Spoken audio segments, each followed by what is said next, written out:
কোন 7 প্রকারের মানুষকে আল্লাহ তাআলা আরশের নিচে কি করবেন?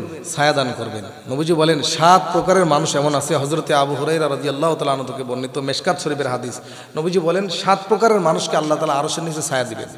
যেই দিন আরশের ছায়া ব্যতীত হাশরের ময়দানে অন্য কোনো কি থাকবে না, ছায়া থাকবে না, ওই দিন আল্লাহ তাআলা আরশের নিচে 7 প্রকারের মানুষকে আল্লাহ ছায়া দান করবে। আমার ভাইরা, যেই 7 প্রকার মানুষের কথা আমি বলবো, আল্লাহ তাআলা আমাদের মধ্যে যেন এই গুণগুলো অর্জন করার তৌফিক দান করে। যাদের মধ্যে নাই আল্লাহ তাদেরকে অর্জন করার তৌফিক দান করুন, বলুন আমিন। কয় প্রকারের মানুষ?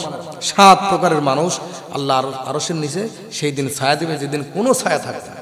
1 নম্বরে নবীজি বলেন, হযরতে আবু হুরায়রা থেকে বর্ণিত, সাবাআতু ইযিল্লিহিমুল্লাহু ফি যিল্লি ইয়াওমা লা যিল্লা ইল্লা যিল্লুহু, যেই দিন আরশের ছায়া ব্যতীত অন্য কোনো ছায়া থাকবে না, 7 প্রকারের মানুষ ছায়া পাবে। 1 নম্বরে ইমামুন আদিলুন। 1 নম্বরে কি? ইমামুন আদিলুন, ন্যায় ইনসাফগার বাদশা। আল্লাহ নবীজি বলেন, ও আমার সাহাবায়ে কেরাম, দুনিয়ার ভিতরে আল্লাহ যাদেরকে সব থেকে বেশি ভালোবাসেন তাদের মধ্যে 1 প্রকার মানুষ হলো যারা ন্যায় ইনসাফ প্রতিষ্ঠা করার জন্য বাদশাহী করবে, ইনসাফ প্রতিষ্ঠা করবে, সমাজের মেম্বার হবে ন্যায় প্রতিষ্ঠা করার জন্য, ইউনিয়নের চেয়ারম্যান হবে ন্যায় প্রতিষ্ঠা করার জন্য, উপজেলার চেয়ারম্যান হবে ন্যায় প্রতিষ্ঠা করার জন্য, একটা জেলার এমপি হবে ন্যায় প্রতিষ্ঠা করার জন্য, বাংলাদেশের প্রধানমন্ত্রী হবে ন্যায় প্রতিষ্ঠা করার জন্য। এইরকম গুণ যদি কোনো বাদশা, কোনো মেম্বার, কোনো চেয়ারম্যান, কোনো এমপি, কোনো মন্ত্রী অর্জন করতে পারে, আল্লাহ নবীজি বলেন ওই ব্যক্তিকে আল্লাহ আরশের নিচে ছায়া দান করবে। যেই দিনে আরশের ছায়া ব্যতীত অন্য কোনো ছায়া থাকবে না, সূর্য মাথার উপরে চলে আসবে, মানুষ নিজের ঘামে নিজেই সাঁতার কাটতে থাকবে, মাথার গিলুগুলো টকবক করে গলে গলে পড়ে যাবে। নবীজি বলেন ওই দিন কেউ কারো পরিচয় দিবে না। এমন মুসিবতের সময় আল্লাহ 7 প্রকারের মানুষকে আরশের নিচে ছায়া দান করবেন। তার মধ্যে 1 নম্বর হলো ইমামুন আদিলুন, ন্যায় ইনসাফগার বাদশা। 2 নম্বরে নবীজি বলেন, 2 নম্বরে হলে ওয়াশাবুন নাশা ফি ইবাদাতিল্লাহ, ওই যুবক যে ব্যক্তি তার যৌবনকালটা ইবাদতের মধ্যে কাটিয়েছে। সুবহানাল্লাহ, যৌবনকালের ইবাদতের দাম আল্লাহর কাছে অনেক বেশি। হযরত ইসরাফিল আলাইহিস সালাতু ওয়াস সালাম বলেন যে জমিনের উপরে বৃষ্টি কত ফোঁটা বৃষ্টির পানি পড়ে এটা আমি গুনতে পারি, এটার একটা সীমাবদ্ধতা আছে, এটা আমি গুনে রাখতে পারি। কিন্তু কোন যুবক বান্দা যৌবনকালে যখন নামাজে দাঁড়িয়ে যায়, কোনো নেক কাজের মধ্যে লিপ্ত হয়ে যায়, আল্লাহ যে কি পরিমাণ সওয়াব দান করে এটা আমরা ফেরেশতারা কি পারি না, গুনতে পারি না। সুবহানাল্লাহ। তাহলে বৃষ্টির ফোঁটা গোনা যায়, কিন্তু যৌবনকালের ইবাদত কি হয় না, গুনে শেষ করতে পারে না। আল্লাহ যুবকদের কত ভালোবাসেন।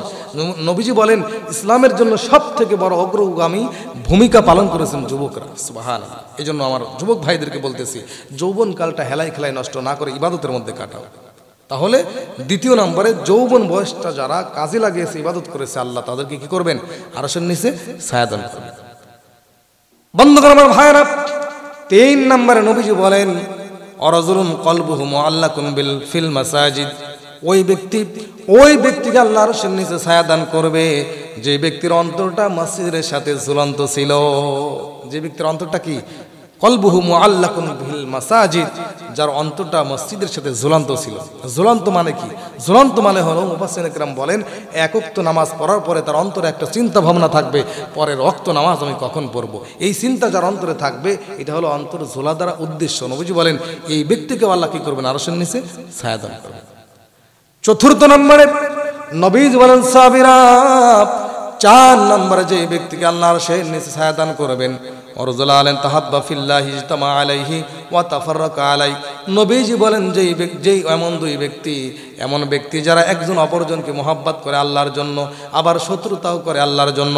আমি একজনকে ভালোবাসলাম আল্লাহর জন্য, আবার একজনের সাথে বিরোধিতা করলাম আল্লাহর জন্য। যে ব্যক্তি আল্লাহকে ভালোবাসবে আমিও তাকে ভালোবাসবো, আর যে ব্যক্তি আল্লাহর সাথে দুশমনি করবে, আল্লাহর বিরোধিতা করবে, ওই ব্যক্তির সঙ্গে আল্লাহর জন্যই বিরোধিতা করা হলো ফরজ। আল্লাহ রসুল বলেন 5 নম্বরে যে ব্যক্তিটা কি করে? আল্লাহর জন্যই কাউকে ভালোবাসে এবং আল্লাহর জন্যই কাউকে মহব্বত করে। সুবহানাল্লাহ। আল্লাহর জন্যই শত্রুতা করবে, আল্লাহর জন্যই ভালোবাসবে।